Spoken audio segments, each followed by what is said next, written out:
Sit, Fayha. This is Fayha. Sit. And she has some separation anxiety. She's busted out of about 6 kennels, and she's destroyed some things. Now, separation anxiety, in this video I'm going to teach her how to stay. And I'm going to explain why and why it's relative to separation anxiety in a second. But separation anxiety, it's important for people to understand that when your dog, if it has accidents, it destroys some things, it panics. Separation anxiety is essentially a panic attack because the dog is not prepared to be home alone.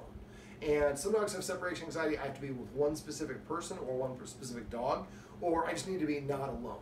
And so in her case, I think it's probably the latter, but it could be either one. But the idea for it is, a lot of us, we only put our dog in the kennel when we're leaving. And so the kennel represents, first of all, I'm being restrained and I'm going to be abandoned. So I'm going to go off camera how to teach the guardian to help your dog feel comfortable being in the kennel. But to help a dog with separation anxiety, what you need to do is help them learn to practice being alone. Most of the time we're with our dog 24/7, then we leave. We go from 100% access to 0. Well, and I joked with her guardian, I'm like, you probably haven't used the bathroom alone in a while. She's like, yep. So if we go to the bathroom and we can put the dog into a stay, the dog knows we're not leaving, so we're not abandoned. So, and the dog can hear you in the bathroom and just saw you walk in there, and there's no doorway out of the bathroom, so I know that you're not leaving. And then you come back, and then you release the dog. And so the dog learns to practice being calm when alone in an easy capacity. And this is what I do as a behaviorist, is I try to create a situation where the dog can do it. I like your presence on, I like your profile, please, thank you. Up, sit, there we go. What I try to do is break things down into individual elements, or just the easiest version of the activity, and help the dog practice it until they're confident. Then we gradually start adding in more elements until we work our way back to the real world situation. So in this case, we might put her into a stay and practice getting a drink of water, then microwave some food, then go to the bathroom, then folding some laundry downstairs. And then each time it's a little bit longer until we get to the point where we can be, we put her in the bedroom and have her stay, and then come out here and watch Grey's Anatomy for an hour, and it doesn't panic. All right, now I teach the stay for 3 Ds. First for duration, then for distance, then for distraction. In this video, I'm primarily going to go over duration. So you want you want to have the dog stay for progressively longer and longer periods of time. Count in your head when you're doing this. If you get to the point where you jump from 30 to 40 seconds, and at 36 seconds she gets up and walks away, then back up and practice at 35. Always back up step, practice the previous step. All right, so what we're going to do is I'm going to try to get you profile, so because it's a little bit easier for people to see. So I have a handful of treats here, and I'm going to deliver the treat from this hand. Now I'm going to put this hand behind my back just so I don't distract her. Come here, sweetheart. Put a little scent on there. Sit. So I extend my hand halfway to the dog, stay, and I put it to my chest. And you saw she got up after 1 second. Sit, stay, stay. Always say the command word after the treat goes in your mouth. Up. And you see she's so excitable she wants to go where the treat is. Stay, stay. That was 2 seconds. Stay, stay, stay, stay. 5 seconds. Stay.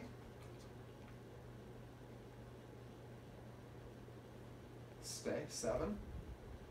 Stay.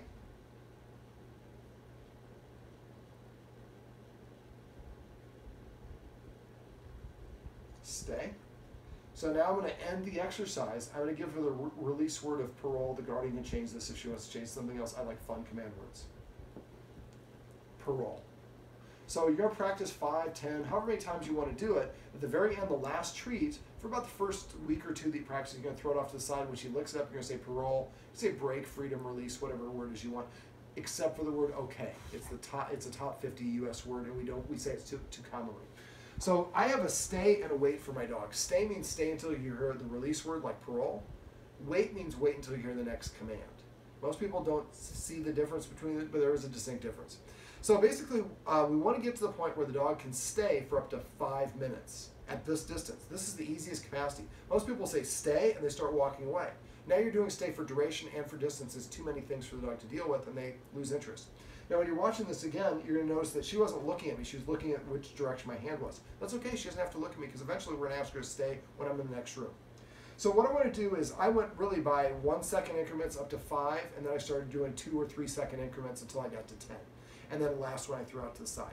Next time you do it, you might be able to go 2, 4, 6, 8, 10, 3, 6, 9, 12, whatever it is.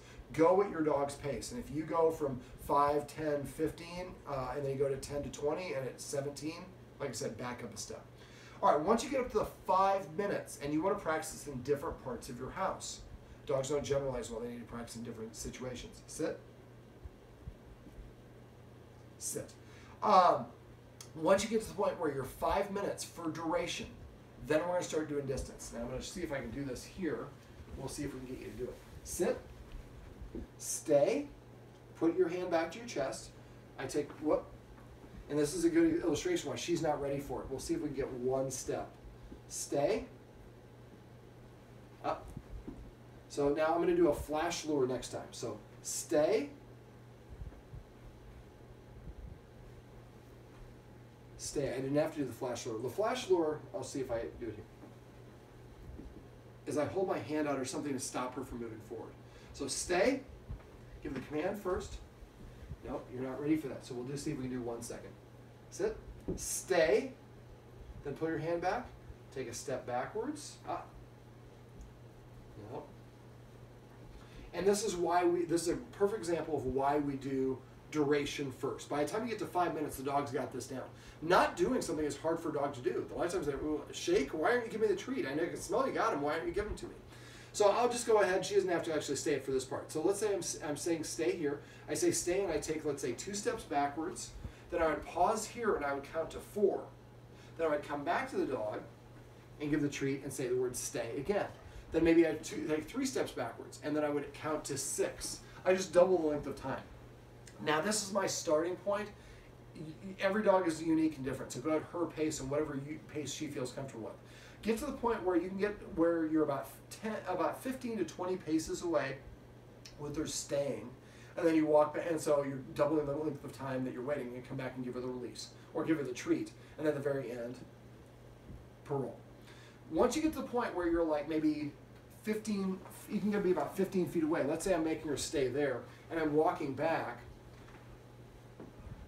I come in and I get into here, then what I would do is I would go like this, and then immediately come back and give her the treat.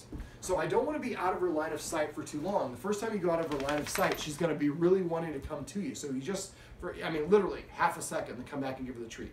Then you repeat that, and this time maybe a 1 second. Then 2 seconds, and we're gradually going to elongate that until we get to the point where, like I said, she can be a stay for several minutes. The last D is for distraction. I might have, if it's a nice day in the fall, I might have that door open, have her sitting there and stay, and walk back while people are walking by the house. Now for her, that's going to be really difficult because she's territorial. Again, I think due to the lack of rules and structure. But eventually you get to the point where, like I said, you can be out of sit. Becoming operant. We love it. We want to be able to out of line of sight for longer and longer periods of time. Once you get to the point where she can be out of sight for up to 5 minutes, or really about 2 minutes, then I want you to start using it when you go to change clothes, or you go to the bathroom, or get a drink of water, or get a snack, or whatever. But try to be mindful of it so that each time it's slightly longer. There's nothing wrong with practicing the same duration a couple times in a row, but and some people actually will have, I don't know if you have one here, probably do. Most people do have a security camera, or you can watch yourself. I have one on my phone, so I can actually watch when I'm in Los Angeles and see what's going on in my living room. So they're usually pretty cheap. I got one on $60 on Groupon, and it's been 7 years and it still works great. So that way, when you're in the next room, you can actually watch the dog. Is she staying in place? Now, the book says the dog just has to stay in the location. She can go from a sit to a down and back up, and that's okay. For me, if I put the dog in a sit stay, I want them to stay in a sit. But if she always goes in a sit or an LAY, just start off with whatever she goes to, just make it easier. Now basically what you're helping her do is practice being alone in an easy capacity. So instead of 0 to 100, we have some nuance in between. Now, the idea for this is we can also set her for success by doing things to help her not have so much excess energy. Maybe before we practice this, we take her out and play a little fetch, or do the stairs, the laser, some of the other things we talked about off camera about ways to burn her excess energy. Give her about 5 or 10 minutes so she's no longer dry panting. Then try practicing, these different things. But after you've been practicing for a while, you should be able to do it when she's excited or not excited. Just when she's overexcited or overstimulated, don't try to do it then, because that's going to be really difficult. And now once you can do it inside, anywhere in the house, with the door here with distractions, then the last distraction I would do is try practicing it outside in your backyard. At first when there's nobody there, but eventually when the neighbor dog's out.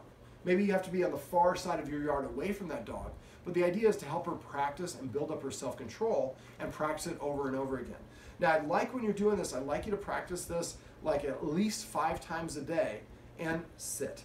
In very short practice sessions. At first it'll only be maybe 20 seconds, 30 seconds. When you get to the point where you're waiting, she's got to stay in for 1-minute iterations and you're working your way up to 5 minutes, that'll be 5 or 10 minutes of practice. But this is a really helpful command because it helps her develop some self-control, and like I said, it gives you the ability to help her practice. One other thing for dogs that have separation anxiety, I'm going to give you a couple other tips. It's a little bit different for this guardian because she puts the dog in a kennel in a different room, but a lot of times the dogs recognize that we're getting ready to leave by our actions. The guardian here, I won't say what she does, but she does something where she wears a very specific uniform. And so the dog can easily identify she's got that clothes on, that may always mean she's going to leave.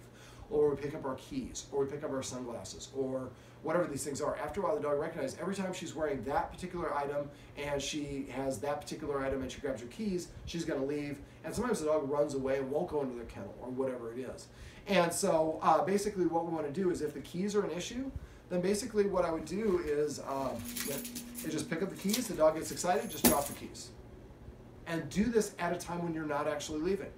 Sometimes the guardian might want to get up and put the uniform on that she normally wears at work on a Saturday or a day that she doesn't have to work and just sit in the house. The dog's like, oh, it's not the same association. So we want to break that. Otherwise, the dog starts seeing you. Okay, she put that uniform on. She put her shoes on this place. She grabbed her keys. She put makeup on. She did this. She did this. By the time you get to now I'm in a frenzy. So by breaking them down to individual elements and helping them practice, the dog learns to stay calm throughout those triggers. Sit. These are some tips and tricks you can use to teach your dog to stay so you can help it practice being alone and help it with its separation anxiety.